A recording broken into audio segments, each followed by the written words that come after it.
Sabi nila, pag nag-alaga pa daw ng pusa, magkakaroon ka daw ng peace of mind.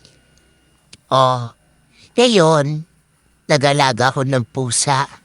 Isipin nyo, alas 3 ng madaling araw, tulog na kami.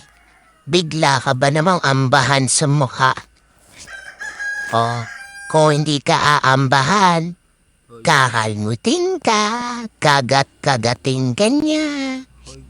Kasi nga, gusto niyang makipaglaro ng alas 3 ng madaling araw.